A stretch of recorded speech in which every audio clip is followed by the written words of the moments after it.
I'm keeping that in. Welcome to one of New Orleans' first Creole restaurants, Dooky Chase, open since 1941 and located on Orleans and North Miro Street. This restaurant has been a landmark for the city for a number of years, and for a number of reasons as well. Not least is the delicious food, which has brought people, politicians, and presidents alike. But don't just take my word for it. If you look around, there's tons of people that are happy to sing the praises of this great restaurant. Some even traveling from far and wide.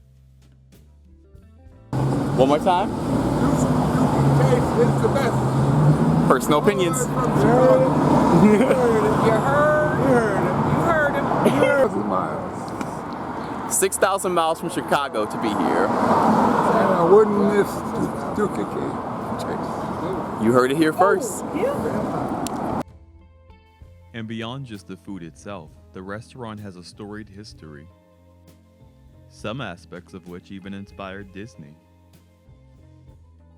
Fun fact, Tiana of Disney's Princess and the Frog was based off of Leah Chase's life. But even before the restaurant became famous for Leah Chase and her life, two other pioneers were opening doors in more ways than one that started the restaurant on the path to greatness.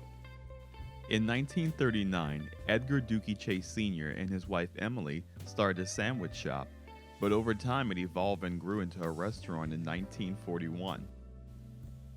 At the time, the separate but equal law was in place in Louisiana, but most restaurants still wouldn't serve blacks. To fill this void, Dooky and his wife Emily expanded their sandwich shop to fulfill the needs of the community. And it was because of this they became known for being a haven for people of all colors. And because of this, with time and customer loyalty, what was a sandwich shop became a bar, became a restaurant. And no matter who you were or what you looked like, you were welcome to have a decent meal, which was the philosophy of Leah and her family. And over time, as the political landscape became more heated, Dooky Chase was always a safe haven for everyone. Which is how it became known not only to the people, but to politicians as well. Many political figures such as CORE, the NAACP, and even two different sitting presidents had come to visit the restaurant, but so had Martin Luther King, the Reverend Al Sharpton, and Oretha Castle Haley. And many of the people who have visited the restaurant are engraved in the pavement. Even outside of the restaurant, Edgar and his wife Emily were accomplished. Edgar, being a member of the NAACP, had also helped to create the Second Line umbrella, and Emily's father was one of the first Creole restaurants around. Or helped to create one of the first, I should say. And their children were no slouches either. Edgar Dooky Chase Jr. and his sister Doris started their own big band orchestra while he was only 16. And it was while touring with his band during a Mardi Gras ball that he met Leah. Though initially not being interested in musicians, as she felt they were always lost in their own world, only a few months later, Leah and Edgar were married. And after the war had put an end to his band, they started to have some kids. And though initially staying with the kids, when they grew old enough, Leah joined the restaurant as well. And though initially clashing with the guests as she tried new things and interesting recipes, she eventually found her footing in the restaurant. And soon her dishes became known all over the city, and soon all over the world, thanks to helping to inspire a famous Disney movie. And the restaurant has gotten tons of accolades over the years, being featured in multiple magazines and newspapers and news articles, and even more impressive, they've kept it in the family for all these years. And much is the custom in New Orleans, always speaking your mind when it comes to food. Which is why when Obama tried to add hot sauce to his gumbo without trying it first, Leah famously scolded him for it.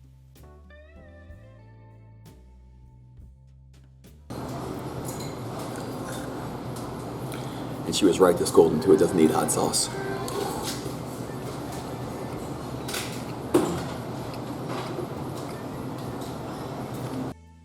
And aside from meeting presidents and inspiring things on the political scene, Leah was also inspiring things where the arts are concerned. As during this time of segregation, even the museums wouldn't hold art by black artists. But ever a pioneer of her time, Leah just decided to make her restaurant more than a restaurant, and she started to hang tons of art by tons of artists of color.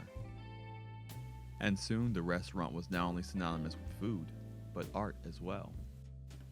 Leah also did a great deal of philanthropy, such as with the Museum of Art, who again wouldn't hold much black art at the time. But through her diligence and perseverance, over time, black art was featured in the Noma Art Museum, and still is today, including one for black photography, which recently went by. Much like the Disney princess, Leah grew up in impoverished times, and knowing how hard it is to make it in this world, she always sought to make it easier for others. After power was lost, Leah donated tons of food to people in need, using only a small burner to cook it, as she said it was going to go bad anyway. In 1984, Leah and Dooky expanded the space, adding a main entrance, a larger main dining area, a mid-sized dining area, which became known as the Victorian Room, and turning the smaller original dining area into what became known as the Gold Room. As she herself came from a diverse background, Leah also had events centered around other traditions, such as corned beef cabbage for St. Patrick's Day, pasta for St. Joseph's Day, yakimeat on Soul Day, and for Holy Thursday she would make a special gumbo with tons of greens. And she explained her love for this in a quote, saying, "Here the food is unique. I don't think you're going to get food anywhere else like in New Orleans. It's a mixture of everything, black, Spanish, and French. Our cooking at Dooky Chase reflects those traditional influences." And when you taste the food here, I do feel like you get an influence of different cultures. And it's because of all of these little touches and influences of love and art and acceptance that Dooky Chase has grown to be as popular as it is today, continuing to draw tons of people from all over the world. Tons of political figures, tons of singers like Beyonce, and tons of other people who might just be looking to experience the taste of New Orleans in a different type of way, away from all the different tourist traps that might charge you an arm and leg. And considering all of the history that goes into this place and love and care, you would think that it would be more, but again, it's been family owned for years, and it really shows in the heart and the love and the soul that you get here. And all of the art really is easy to get lost in. It's like having a feast for the soul as well as a feast for the stomach.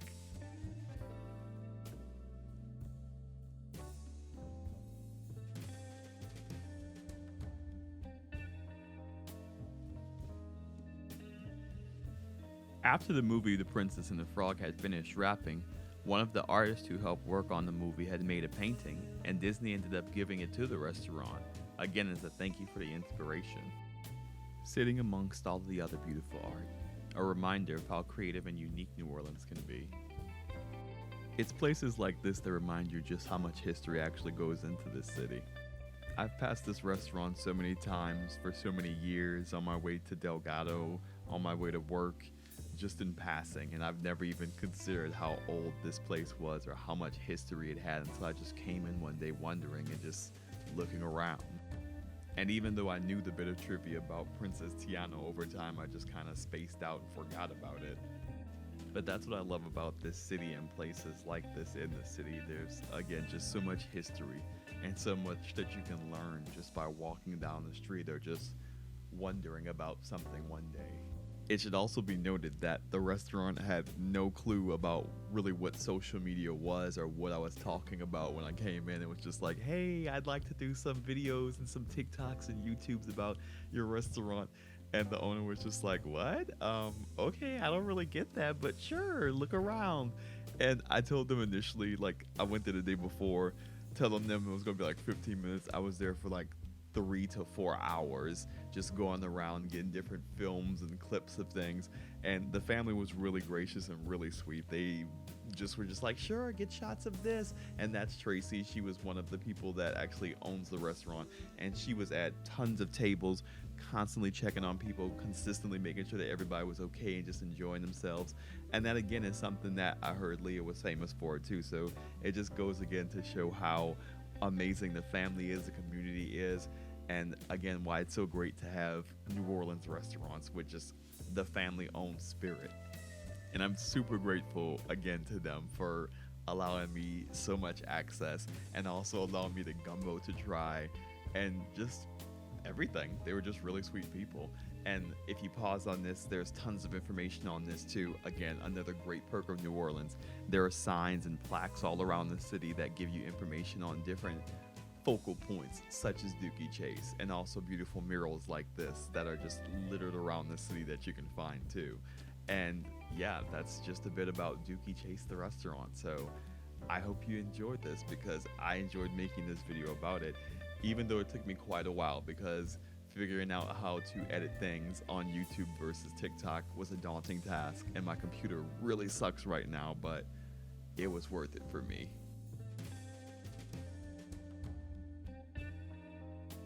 And special thanks to Tracy and the crew of Dooky Chase for putting up with me all day while I was getting all of this film. And also special thanks to Alexandra Kennan, I believe it's pronounced Kennan, but her book Classic New Orleans had a lot of information I was able to use to gain more information about the restaurant itself. About 25 pages of interviews or information.